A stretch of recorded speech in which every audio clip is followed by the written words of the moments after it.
আজিজ নওজওয়ান সমবেত বেরাদার ইসলাম, আজকের ঐতিহ্যবাহী ঐতিহাসিক শেখ বাড়ি মাদ্রাসার সারানা জলসায়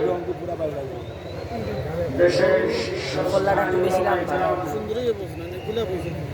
একের পর এক আপনাদের সামনে আগমন করেছেন। মাহফিল যতক্ষণ চলে আসবে দিক নির্দেশনামূলক কোরআন এবং হাদিসের আলোকে ভবিষ্যৎ জিন্দেগি করণীয়মূলক আলোচনা সামনে পেশ করেছেন। বিশেষ করে বর্তমান বাংলাদেশে সর্বস্তরের মুসলিম জনতার প্রাণ প্রিয় রাহবর শাইখুল হাদিস ইবনে শাইখুল হাদিস, তারুণ্যের অহংকার, মজলুম আলেম দ্বীন, হেফাজতে ইসলাম বাংলাদেশের কেন্দ্রীয় যুগ্ম মহাসচিব হযরতুল আল্লাম মাহমুদুল হক সাহেব দামাত বারাকাতুহুম আপনাদের সামনে বর্তমান সময়ের সময় উপযোগী মুসলিম জাতির জন্য করণীয় এবং দিক নির্দেশনামূলক আলোচনা পেশ করেছেন। আমি আপনাদের এখানে অত্যন্ত ক্লান্ত, পরিশ্রান্ত এবং অসুস্থ অবস্থায় হাজির হয়েছি শুধুমাত্র আপনাদের সঙ্গে একাত্মতা ঘোষণা করার জন্য। বর্তমান শেখ বর্ণবী দামাত বারাকাতুহুমের দোয়া নেওয়ার জন্য মহব্বত করেন, সেই মহব্বতের বহিঃপ্রকাশ হিসাবে আমি শুধু আপনাদের সামনে হাজির দেওয়ার জন্য এসেছি। তবে হযরত মাওলানা মামুনুল হক সাহেব ওনার কথার সাথে সুর মিলায়ে যেই কথা আমি বলতে চাই, গত 5ই আগস্ট 15 বৎসর পর্যন্ত যারা বাংলাদেশে একক নায়কত্ব কায়েম করেছিলেন, যারা দেশের প্রশাসনের, পুলিশের অস্ত্রের বিনিময়ে বাংলাদেশের মানুষকে জিম্মি করে রেখেছিলেন, 15 বৎসর পর্যন্ত কোন মসজিদের ইমামের মেহরাব নিরাপদ ছিল না, কোন মসজিদের খতিবের মিম্বর নিরাপদ ছিল না, বাংলাদেশের কোন ওয়াজ মাহফিল, ইসলামী সম্মেলনের স্টেজ নিরাপদ ছিল না। তবে গত 15 বৎসর বক্তৃতায় দাঁড়িয়ে তারা বারবার বলেছেন খেলা হবে।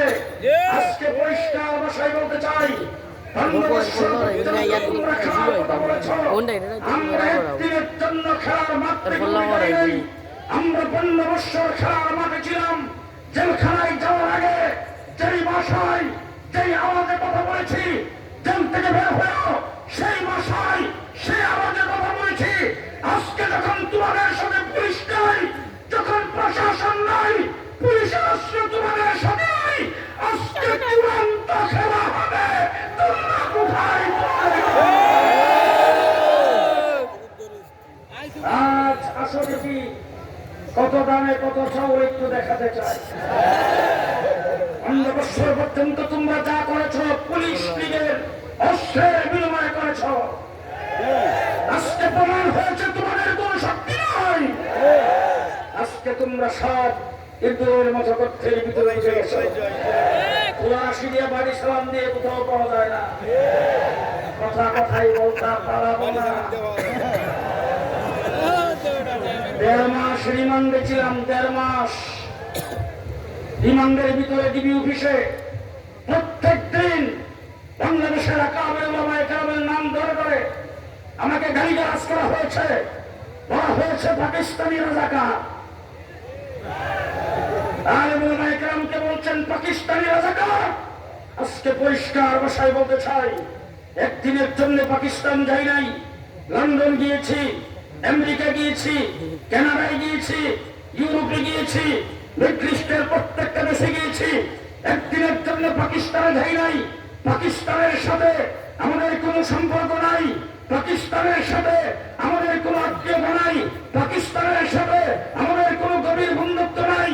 আছে শুধু ভালোবাসা। তারাও মুসলমান, আমরাও মুসলমান। মুসলমান হিসেবে আমরা তাদের ভাই, তারা আমাদের ভাই। আমরা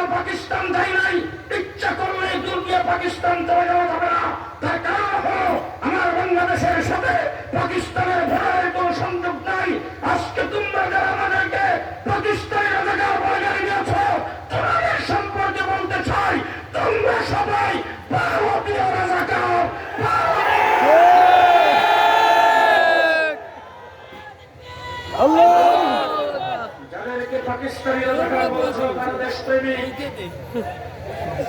যাদেরকে পাকিস্তানি রাজাকার বলেছ তারা দেশপ্রেমিক, তোমরা যারা ভারতীয় রাজাকার তারা দেশদ্রোহী, রাষ্ট্রদ্রোহী, তোমাদের তারা দেশের ক্ষতিকর। তোমরা আজকে একমাত্র 100 দিন হয়েছে দেশ থেকে বের হয়ে গেছো, যাইয়া বসছো কোথায়? কোথায়? পরিষ্কার ভারতকে বলে দিতে চাই, যেদিন হাসিনা পদত্যাগ করে ওই দিন আমি লন্ডনে ছিলাম।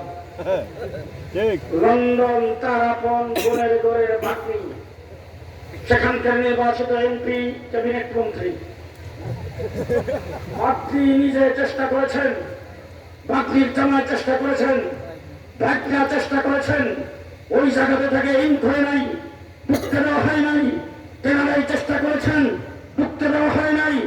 আমেরিকা তার বীজের ছেড়ে সাদা চন্দ্রার ইহুদিকে বিয়ে করেছেন, তারা নিয়ে চেষ্টা করেছেন। আমেরিকা হাসিনাকে ঢুকতে দেয় নাই, অস্ট্রেলিয়া ঢুকতে দেয় নাই, পৃথিবীর কোন রাষ্ট্র এই ফ্যাসিস্ট হাসিনাকে ঢুকতে দেয় নাই, আশ্রয় নেয় নাই। ভারত তুমি আশ্রয় দিয়ে প্রমাণ করেছ তুমি বাংলাদেশের বন্ধু নয়, বাংলাদেশের শত্রু। আজকে শেখ হাসিনা ভারতের কোলে বসেছেন, দেশের বিরুদ্ধে একের পর এক ষড়যন্ত্র শুরু হয়েছে। শেষ কথা আপনাদের সামনে বলতে চান, আমরা সকল ষড়যন্ত্র নস্যাৎ করে দিয়েছি, আমরা সকল ষড়যন্ত্র নস্যাৎ করে দিয়েছি। সর্বপ্রথম শেখ হাসিনা দেশ থেকে বেড়ে যাওয়ার পরে সংখ্যালঘুদের মাধ্যমে দেশে গোলাপানিতে মাছ স্বীকার করতে চেয়েছে। সংখ্যালঘুদেরকে রাস্তায় নামে স্লোগান দিয়েছে, তাদের উপর নির্যাতন হচ্ছে, তাদের মন্দিরে আক্রমণ হচ্ছে, তাদের পূজামণ্ডপে আক্রমণ হচ্ছে। একদিন 2 দিন স্লোগান দেওয়ার পরে বাংলাদেশের আমরা হেফাজত ইসলামের পক্ষ থেকে আহ্বান জানাইছি, কোন সংখ্যালঘুদের উপর কোন আক্রমণ হচ্ছে কিনা নজর রাখতে হবে। আমার বাংলাদেশের কওমি মাদ্রাসা মন্দির পাহারা দিয়েছে, তাদের স্থাপনা পাহারা দিয়েছে। এই কাম কাজ শেখ হাসিনার যখন বিফল হয়ে গেল, 2 নম্বরে আসছে বিচারপতিদের দ্বারা করবে, সেটা অনুষ্ঠিত করে দিয়েছি। আসছে আনসারদের দ্বারা সচিবালয় গ্রাহক হয়ে সেখানকে করবে, সেটা আমরা অনুষ্ঠিত করে দিয়েছি। তারপরে ঘোষণা দিয়েছে 10 তারিখে বাংলাদেশে আসবে। ছাত্র জনতা যখন মাঠ দখল করেছেন, আমি তুলা রাশি দিয়ে বাড়ি সালাম দিয়েছি, একটাও মাঠে দেখিনি। এবার ইসলামকে দিয়ে বাংলাদেশে গোলাপানিতে মাছ শিকার করতে চাচ্ছেন। পরিষ্কার ভাষায় বলতে চাই, সাহস কত! বাংলাদেশের সর্বোচ্চ বিচারালয় আদালত পাড়ায় দিনের দুপুরে একজন ভিক্ষু আইনজীবীকে জবাই করে হত্যা করেছেন। পরিষ্কার ভাষায় বলতে চাই, আমরা ধৈর্যশীল, ধৈর্য ধারণ করেছি। তবে বাংলাদেশে আজকে 54 বৎসর হিন্দুরা বসবাস করে। আমি মনে করি হিন্দুরা যেভাবে বাংলাদেশে আছে, ভারতও এত শান্তিতে থাকতে পারে না। হিন্দু সম্প্রদায়কে বলবো, আমরা তোমাদের ভাই, তোমরা আমাদের নাগরিক ভাই।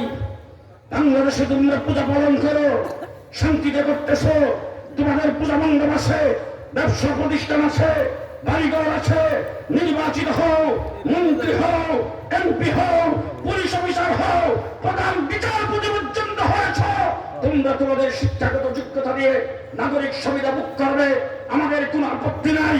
তবে বাংলাদেশের ইসলামের মুসলমানদেরকে খাইতে আসবে, ইসলামের নামে হোক আর যাই হোক, বিদায়া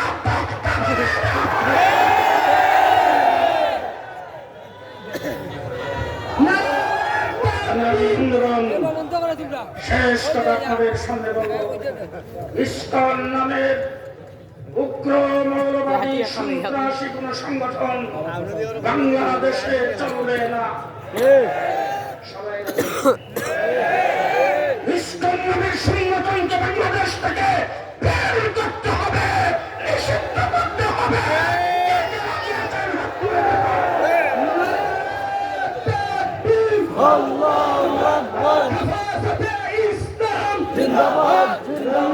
কথা বলতে চাই,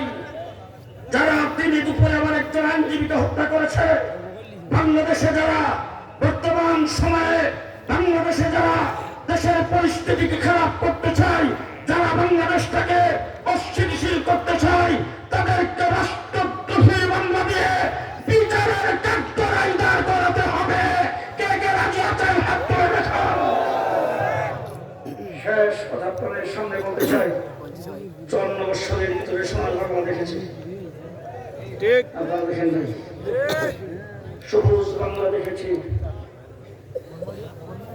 নতুন বাংলা দেখেছি, আধুনিক বাংলাদেশ দেখেছি, মডার্ন বাংলাদেশ দেখেছি, লেডি প্রধানমন্ত্রীর ডিজিটাল বাংলাদেশ দেখেছি, স্মার্ট বাংলাদেশ দেখেছি।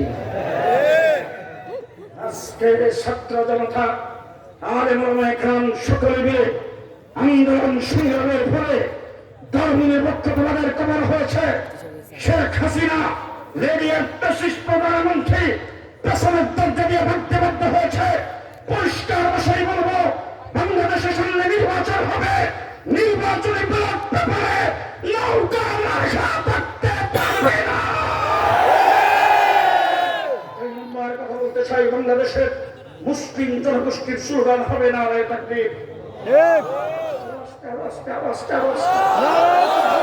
মুসলিম জনগোষ্ঠীর একমাত্র স্লোগান হবে না রে তাকবীর। কোনো স্লোগান বাংলার বাড়ি দেওয়া হবে না। প্রস্তুত আছেন? শেষ কথা বলবো, আগামী দিনে এই বাংলা হবে ইসলাম বাংলা। রাজি না? রাজি না? আগামী দিনে সর্বশক্তি দিয়ে বাংলাকে ইসলাম বাংলায় পরিণত করতে চাই। রাজি আছেন? কি হাত উঁচু করে দেখুন।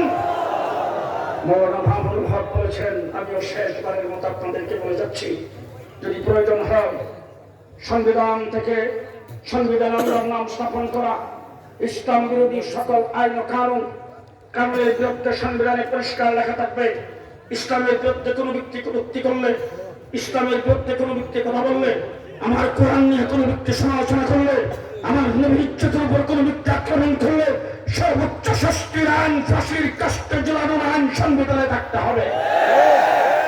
ইসলাম ভিত্তিক সংবিধান প্রণয়ন হইতে হবে, ইসলাম ভিত্তিক সংবিধান প্রণয়ন হইতে হবে। শিক্ষার সর্বস্তরে ধর্মীয় শিক্ষা বাধ্যতামূলক করতে হবে। আলেমকে সমন্বয়ে শিক্ষা কমিশন গঠন করতে হবে। আমাদের দাবি পূরণের জন্য আবার যদি স্বপ্ন চুক্তি রাখতে হয়, আপনার কাপড়ের কাপড় নিয়ে কে কে প্রস্তুত আছেন? নাসরুম মিনাল্লাহ, ফাতহুন করিম, ওয়া বাশশিরিল মুমিনিন। আসসালামু আলাইকুম ওয়া রাহমাতুল্লাহি ওয়া বারাকাতুহু।